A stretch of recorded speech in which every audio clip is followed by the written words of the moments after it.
I stood in my daughter's kitchen, a tray of warm oatmeal cookies in my hands, their sweet, buttery scent filling the air. I'd baked them that morning, thinking I'd surprise Lauren and her family as we talked about the upcoming family vacation at my mountain house. But the moment I crossed the threshold, I caught the tail end of a conversation that wasn't meant for my ears. My daughter's voice, sharp and dismissive, stopped me cold. "Mom's too old for the hikes," she said. "It's easier if she just stays in town. The kids don't want to drag around with Grandma all day." I froze, the tray suddenly heavy. My heart thudded, a dull ache spreading through my chest. Lauren's husband, Ethan, chimed in, his tone casual, like they were discussing the weather. "Yeah, she'll get it. She always stays behind when we use the house. No need to make it a thing." I stood there, hidden by the hallway's shadow, feeling like I'd been erased. At 65, I wasn't some frail relic. I'd hiked those Blue Ridge trails just last spring, my boots crunching on pine needles, the wind cool against my face. But to them I was invisible, a burden they didn't want to carry. I wanted to storm in, to demand an explanation, but my feet wouldn't move. The cookies, still warm, mocked me. I'd spent hours perfecting them, thinking of my grandkids, Emma and Noah, and how their faces would light up. Now I felt foolish. Lauren's words echoed, "She'll get it," as if I was just a piece of furniture, expected to stay put, out of the way. I'd given them my mountain house every fall, for their family tradition, packing up my things to rent a cramped apartment in Asheville so they could have their space. And this was how they saw me? Too old, too slow, too much trouble. I don't know how long I stood there, the ache in my chest turning to something sharper, something fiercer. I straightened my shoulders, the way I used to when I ran my bakery, and faced a rush of orders. Maggie Sullivan wasn't invisible, not yet. And if Lauren and Ethan thought I'd just nod and fade away, they were about to learn something new about me. I had a few surprises left, and I was done letting my family write me out of their story. So where are you listening from? Drop a comment and let me know. And if this story's hitting home, stick around, because what happened next changed everything. Hit that subscribe button. I've got something special for you tomorrow. Let me take you back a bit so you can understand who I am, or at least who I was before that moment in Lauren's kitchen. My name's Maggie Sullivan, and at 65, I've got silver hair I tie back in a loose bun, hands that still smell faintly of vanilla from years of baking, and a laugh that's a little too loud for polite company. I've lived in Asheville, North Carolina most of my life, a small town nestled in the Blue Ridge Mountains, where the air smells of pine and the mornings are so quiet you can hear your own thoughts. For nearly 3 decades, I ran Sullivan's Sweet Shop, a little bakery on Main Street. Folks would line up for my cinnamon rolls, their edges caramelized just right, or my lemon tarts that tasted like summer. I built that place from nothing, just me and a mixer, after my husband Tom and I scraped together every penny we had. It wasn't easy, but I loved every flour-dusted minute of it. When Tom passed 10 years ago, the world felt like it cracked, open. He was my anchor, the one who danced with me in the kitchen to old jazz records, even when we were too tired to stand. Everyone thought I'd crumble, my neighbors, my customers, even Lauren. But I didn't. I sold the bakery 5 years back, when my knees started complaining about those long hours, and I built a new kind of life. I found joy in small things, kneading dough for myself, tending my garden, watching the mountains turn gold in autumn. And then there was the mountain house, my pride and joy. That house, perched on a ridge overlooking the Blue Ridge Valley, was Tom's dream as much as mine. We bought it 30 years ago, a weathered cabin with oak beams and windows that caught the sunrise. It was our escape, a place to sip coffee on the porch and listen to the wind rustle through the pines. After Tom was gone, I poured my heart into it, I sanded the floors myself, painted the walls a soft sage green, and turned it into a vacation rental. Guests loved it, the creaky porch swing, the view that stretched forever. It wasn't just income, it was purpose. I'd greet visitors with a basket of my cookies, and their smiles made me feel like I was still building something worthwhile. But every fall, I'd pack up and leave the house to Lauren, my daughter, and her family. Lauren's 38 now, married to Ethan, a marketing guy with a quick smile and a habit of talking over people. They've got 2 kids, Emma, who's 16 and glued to her phone, and Noah, 13, who'd rather be gaming than hiking. The mountain house became their family tradition, a 3-week escape where they'd roast marshmallows, trek the trails, and post perfect photos online. I'd rent a little apartment in town, a boxy place with thin walls, so they could have the house to themselves. It wasn't ideal. Those weeks were peak rental season, and I missed the quiet of my porch, but I told myself it was worth it. Family comes first, right? Lauren and Ethan never asked if it was okay. They just assumed the house was theirs for the taking. "The kids love it up there," Lauren would say, as if that settled everything. I'd nod, swallow the pang in my chest, and start packing. They'd thank me, sure, but it was the kind of thanks you give a waiter for refilling your water. Automatic, not heartfelt. Last spring, Lauren called me during my Sunday gardening, her voice breezy. "We're thinking 3 weeks this year, Mom, not 2. Ethan's got extra vacation time, and the kids' school break is longer. You're okay with that, right?" I was wrist deep in soil, planting tulip bulbs, and her words hit like a cold gust. 3 weeks. That was half my fall bookings. Money I counted on. But more than that, it was the way she said it, like my plans didn't matter. "It's our family tradition now," she added, laughing, and I felt a sting. Our family. Somehow, I'd been written out of it. I should have said something then, but I didn't. I just murmured, "Let me check my calendar," and hung up. I sat there in the dirt, staring at those bulbs, wondering when I'd become so easy to overlook. I'd raised Lauren on my own after Tom died, balanced the bakery and her school plays, cheered at her graduation. I'd hiked the Appalachian Trail at 60, my boots steady on rocky paths. But to her, I was just grandma, someone to leave behind so the real family could have their fun. That's why, when I walked into her kitchen that day with my cookies, I'd been hopeful. I'd been thinking maybe this year I'd join them. I wanted to see Emma's face light up at a campfire, hear Noah laugh without his earbuds in. I wanted to be part of those memories, not just the person who made them possible. But standing in that hallway, hearing Lauren and Ethan dismiss me like I was some frail old woman, I realized they didn't see me at all. Not the Maggie who'd built a business, who'd climbed mountains, who'd kept going after losing Tom. To them, I was just a convenience, a key to their vacation. I drove home that night, the Blue Ridge looming dark against the sky, and something shifted inside me. I wasn't sure what I'd do next, but I knew one thing. Maggie Sullivan wasn't going to stay invisible any longer. The hallway in Lauren's house felt narrower than usual, the walls closing in as I stood there, clutching that tray of oatmeal, cookies. The voices from the dining room echoed, Lauren's sharp, "Mom's too old for the hikes," and Ethan's careless, "She'll get it." My chest burned, not just from the words, but from the truth they laid bare. I'd spent years making space for their happiness, packing up my life so they could have their family tradition at my mountain house. And this was what they thought of me? A nuisance, too frail to keep up, someone to sideline without a second thought. I wanted to turn around, slip out the door, and pretend I hadn't heard.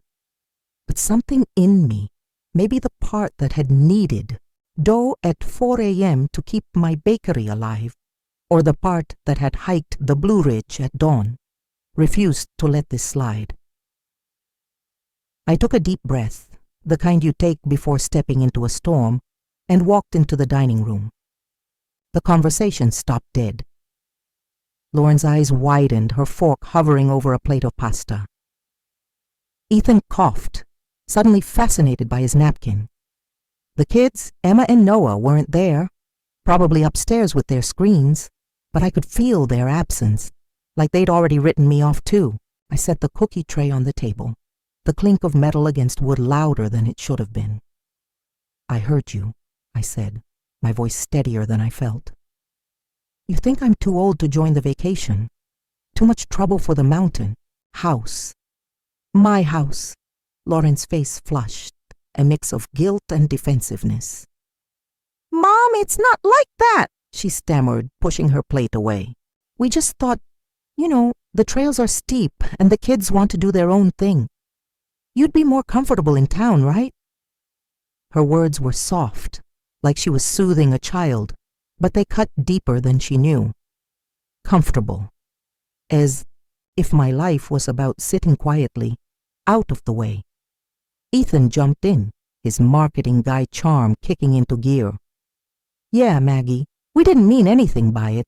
You always stay in Asheville during our trips. We figured you liked it that way." I looked at them, this couple I'd watched grow from awkward newlyweds to parents, and felt a strange mix of love and betrayal. They weren't cruel, not really. They just didn't see me. Not the woman who'd raised Lauren alone after Tom died, who'd balanced bakery orders and soccer games, who'd climbed to the top of Mount Pisgah at 60, my heart pounding with pride. To them, I was just grandma, a supporting role in their story. I straightened, my hands steady now, and let the words come. "I raised you, Lauren. I built a bakery from nothing, kneaded dough with these hands until they ached. I hiked the Appalachian Trail at 60, faster than some half my age. But apparently I'm too weak to join a family vacation at my own house." The room went silent, the kind of silence that hums with tension. Lauren's mouth opened, but no words came out. Ethan shifted, in his chair, his charm faltering. I could have stopped there, let them apologize, let it all smooth over like it always did. But I was done smoothing things over. I was done being the one who stepped aside. "I need the exact dates you're planning to use the house," I said, my voice calm but firm, "so I can make arrangements." Relief flickered across their faces. They thought I was backing down, agreeing to clear out like I always had. Lauren nodded quickly. "October 15th through November 5th, she said, her tone brighter, as if we were past the awkwardness. "We'll need extra blankets this year, Emma." "Gets cold at night," Ethan added, "and maybe check the heater. It was finicky last time." They were already moving on, assuming I'd fall back into my role, keyholder, housekeeper, invisible. I nodded, memorizing the dates, and picked up my purse. "I'll take care of it," I said. "Enjoy your dinner." I left the cookies on the table, their warmth fading, and walked out. The door clicked shut behind me, and I stood on their porch, the cool mountain air brushing my face. I could still hear their voices in my head, planning their vacation, my vacation, without me. I'd wanted to join them this year, not just to hand over the keys, but to be there, laughing with Emma by the fire, teaching Noah how to spot constellations. I dreamed of being part of those moments, not just the person who made them possible, but they didn't want me there. And for the first time, I realized I didn't need their permission to want more. The drive back to my house was quiet, just the hum of my old Jeep and the dark shapes of the Blue Ridge against the sky. My hands gripped the wheel, not from anger, but from something new, a spark I hadn't felt in years. I thought of Tom, how he'd grin and say, "Maggie, you've got more fire than you know." He was right. I'd spent too long dimming that fire to keep everyone else warm. Lauren and Ethan thought they knew me, thought I'd keep playing my part, but they were wrong. By the time I pulled into my driveway, the stars were out, sharp and bright above the mountains. I stepped onto my porch, the familiar creak of the boards grounding me, and made a promise to myself. No more shrinking, no more stepping aside. Maggie Sullivan was done being invisible, and I was about to show them just how much life I had left in me. The drive home from Lauren's house felt longer than usual. The Blue Ridge Mountains looming like silent witnesses under a sky pricked with stars. My Jeep's headlights cut through the dark, but inside me a storm was brewing.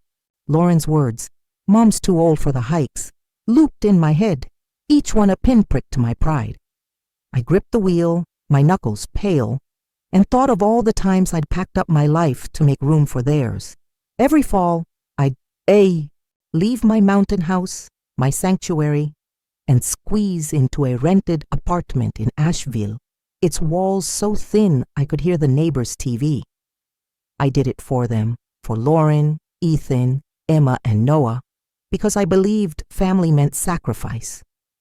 But standing in that hallway, hearing them dismiss me as a burden, I realized sacrifice had a cost I couldn't pay anymore. By the time I pulled into my driveway, the air was crisp, carrying the scent of pine and damp earth.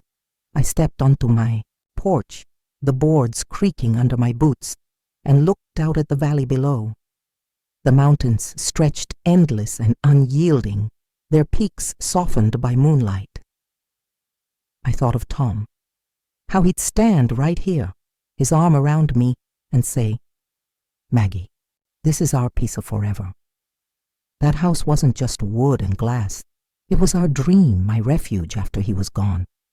I'd sanded every floor, planted every flower in the garden, made it a home for strangers who left 5-star reviews and thank you notes. And yet, my own family treated it like their personal resort, expecting me to hand over the keys without a word. I sat on the porch swing, the chains squeaking faintly, and let the hurt settle. I wasn't angry, not exactly. It was deeper, a bone-deep ache of being unseen. I'd raised Lauren through scraped knees and teenage tantrums, built a bakery from nothing, hiked trails that left younger folks panting. At 65, I could still knead dough for hours, carry firewood up the ridge, laugh until my sides hurt. But to them, I was too old, a problem to manage. I could have called Lauren, demanded an apology, begged to be included. But as the swing rocked gently, I knew that wasn't the answer. I didn't need their permission to live my life. I needed to stop giving them mine. The next morning I woke with the sunrise, the sky painting the valley in pinks and golds. I made coffee, strong and black, and sat at my kitchen table, the one Tom and I had picked out at a flea market 30 years ago. I pulled out my laptop and started searching. Not for words to say to Lauren, but for something I'd buried long ago, a dream. Back in college, before marriage and motherhood, I'd loved pottery. I'd spent hours at the wheel, my hands slick, with clay shaping bowls and vases that felt like extensions of me. Life got in the way, Tom, Lauren, the bakery, and I'd let it go. But now, with Lauren's voice echoing in my head, I wanted that feeling back. I wanted to create, to feel alive in my own skin. I found a 3-week pottery course in Santa Fe, New Mexico, starting October 15th, the exact dates Lauren and Ethan planned to use the house. The website showed sunlit studios, shelves of glazed pots, and a teacher whose smile promised patience. Santa Fe, with its desert light and vibrant markets, had been on my list since Tom and I dreamed of traveling. We never made it. The course wasn't cheap, but I'd saved enough from the bakery sale, and the rentals brought in steady income. I hesitated, my cursor hovering over the register button. What was I doing?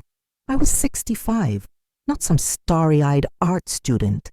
But then I thought of Lauren's words, Ethan's casual dismissal, and something snapped. I clicked register, my heart pounding like I'd just jumped off a cliff. Next, I called Clara, my rental manager and friend, who'd handled the mountain house bookings for years. "Clara," I said, stirring my coffee, "I need you to block October 15th through November 5th. The house won't be available." She paused, her voice warm with curiosity. "Family vacation?" I smiled, though she couldn't see it. "Not this time. I'm using it myself." I didn't tell her about Santa Fe yet. I wasn't ready to explain. But I felt a weight lift, like I'd taken back something I hadn't realized I'd lost. I spent the afternoon at the bank reviewing my accounts to make sure the trip wouldn't strain my budget. By evening, I was researching Santa Fe. Its adobe buildings, its spicy green chili stew, its art galleries glowing under desert skies. I booked a small casita near the studio with a patio where I could sip tea and watch the stars. I didn't tell Lauren or Ethan. I didn't owe them an explanation. For the first time in years, I was planning something just for me, and it felt like coming home to myself. A few days later, Lauren called. I was in my garden pruning roses, the thorns pricking my gloves. Her voice was all business, like nothing had happened. "Hey, Mom, just checking in. We're finalizing plans for the mountain house. Can you make sure there's extra blankets for Emma? And maybe some hot cocoa mix for the kids?" I stood up, brushing dirt from my knees, and felt a calm settle over me. This was it, the moment I'd been waiting for, though I hadn't known it until now. "Lauren," I said, my voice steady, "there's been a change of plans. The mountain house won't be available those dates." Silence, then a sharp intake of breath. "What do you mean, not available? We've got everything set. Ethan's parents are coming. The kids are excited." I let her words hang there, feeling the weight of years spent bending to their expectations. "I'm using the house myself," I said, "and I'll be in Santa Fe for those weeks. I've signed up for a pottery course." "Santa Fe?" Her voice pitched higher, a mix of shock and disbelief. "By yourself?" "Mom, this is crazy. We've been planning this for months. It's our tradition." I closed my eyes, picturing the mountain house, its porch swing, its quiet mornings. "Your tradition," I corrected gently, "not mine. And it's my house, Lauren." She sputtered, trying to argue. "But what about the kids? Ethan's parents already booked flights." I felt a pang for Emma and Noah, but I pushed it down. "You'll figure it out," I said. "You always do." I ended the call before she could say more, my hands trembling but my heart steady. I went back to my roses, the clippers snipping cleanly through the stems. For the first time in years, I felt like I was cutting away something that didn't belong, not just dead branches, but the weight of being invisible. Lauren thought I was punishing them, but this wasn't about punishment. It was about respect. About remembering that I was still Maggie Sullivan, a woman with dreams and desires, not just a mother or grandmother who existed to make their lives easier. I walked to the edge of my garden, looking out at the Blue Ridge, their peaks glowing under the setting sun. I'd been afraid of rocking the boat for so long, afraid of upsetting the delicate balance of family. But as the sky turned to fire, I realized there were worse things than rocking the boat, like staying silent while it sailed on without me. Santa Fe was waiting, and so was the woman I'd forgotten how to be. I was ready to meet her. Santa Fe was like stepping into a painting. The sky stretched wide and blue, edged with clouds that looked like they'd been brushed on with a soft hand. The air smelled of sage and sun-warmed earth, so different from the piney cool of my Blue Ridge Mountains. I'd arrived at my rented casita, a small adobe house with a patio where I could sip tea and watch the desert glow at dusk. At 65, I felt like a kid again, nervous but buzzing with something I hadn't felt in years, possibility. I'd left Asheville behind, along with Lauren's stunned voice on the phone, and for the first time in a long while, I was doing something, just for me. The pottery course was held in a studio on the edge of town, a low building with clay-stained tables and shelves lined with pots in every shade of turquoise, ochre, and midnight blue. I walked in that first morning, my hands fidgeting, half expecting everyone to be decades younger. But the group was a mix, some in their 30s, others closer to my age, all drawn by the pull of creating something with their hands. Our teacher, Elena, had gray hair tied in a braid and eyes that sparkled like she knew secrets.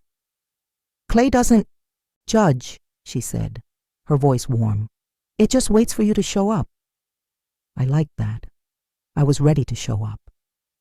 I met Clara first, a retired school teacher from Oregon with a laugh that filled the room. She was 62, with a knack for turning lumpy clay into graceful bowls. Then there was Daniel, 67, a widower and former architect from Denver. He had a quiet way about him with crinkles around his eyes and hands that moved over the clay like they were telling it a story.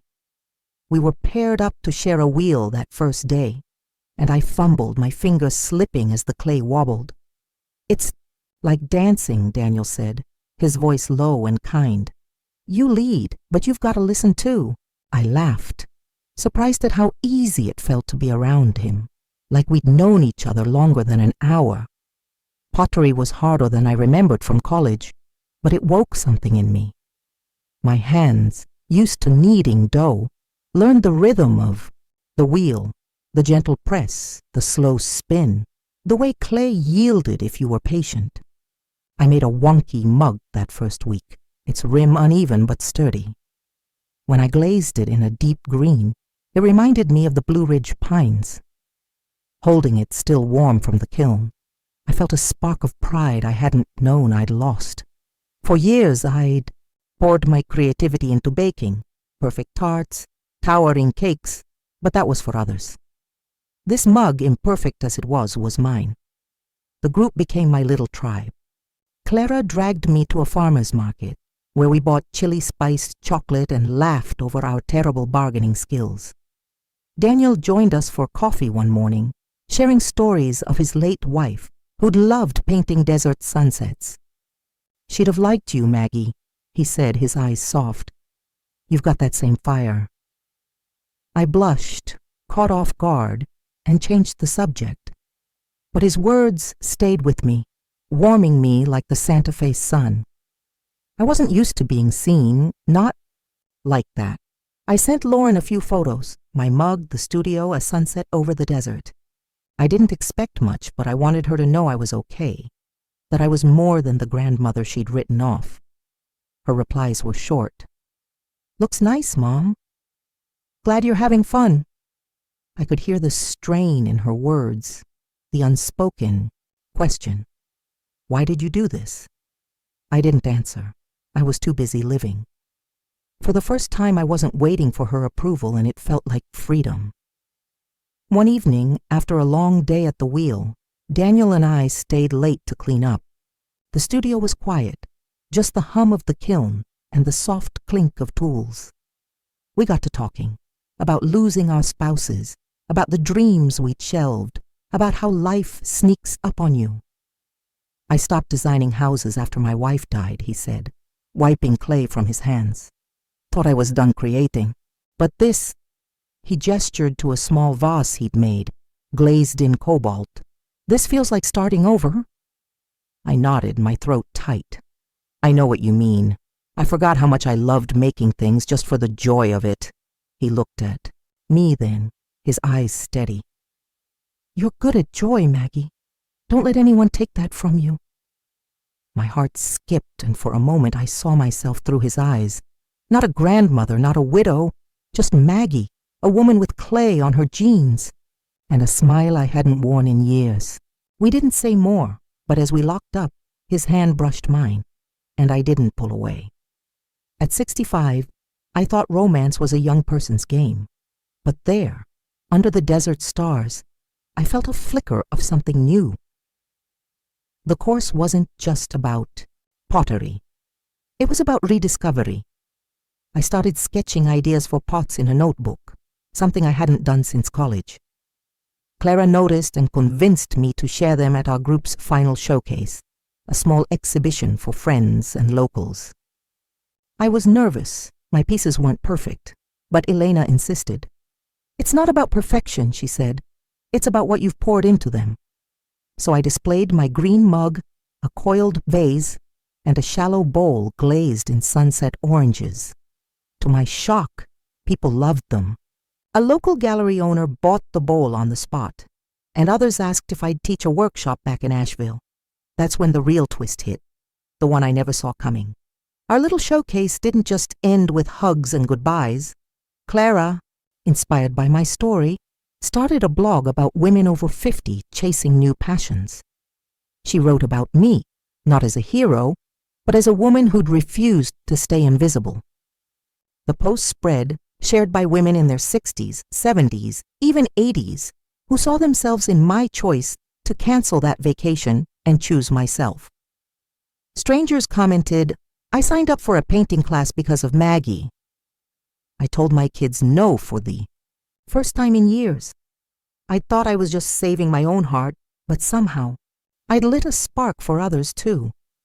By the end of those 3 weeks, I wasn't the same Maggie who'd left Asheville, stung by her daughter's words. I was stronger, my hands steady from clay, my heart open in ways I hadn't expected. Daniel and I exchanged numbers, promising to keep in touch. As I packed my casita, I looked at my notebook, filled with sketches and notes about glazes. I wasn't just going home with pots. I was bringing back a piece of myself I'd forgotten existed. Lauren and Ethan might have thought they knew me, but they were about to meet the real Maggie Sullivan, the one who wasn't too old to start over. Coming home to Asheville felt like slipping into a favorite sweater, comfortable, familiar, but different now, like I'd stretched it to fit a new version of myself. The Blue Ridge Mountains greeted me with their quiet strength, their peaks dusted with the first hints of fall. My little house smelled of lavender from the sachets I'd left behind, and the porch swing creaked as I sat there that first evening, a mug of tea in my hands. Santa Fe had changed me.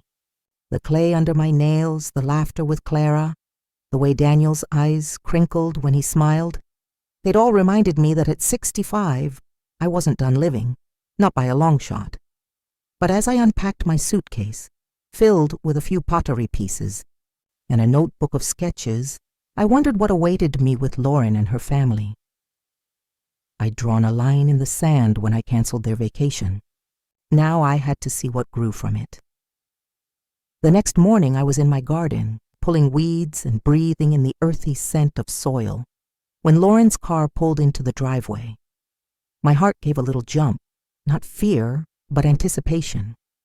I hadn't seen her since that tense phone call, when I'd told her the mountain house was off limits and I was headed to Santa Fe. I wiped my hands on my jeans and walked to meet her. She stepped out, her face softer than I expected, and handed me a small wooden box. "This is for you," she said, her voice quiet. "Welcome home, Mom." I opened it, and inside was a set of pottery tools, carving knives, a wooden rib, a wire cutter, all nestled in velvet. A note was tucked beneath. "I'm sorry, Mom. I remember how you used to make little clay animals for me when I was a kid. I want to see you make things again. Love, Lauren."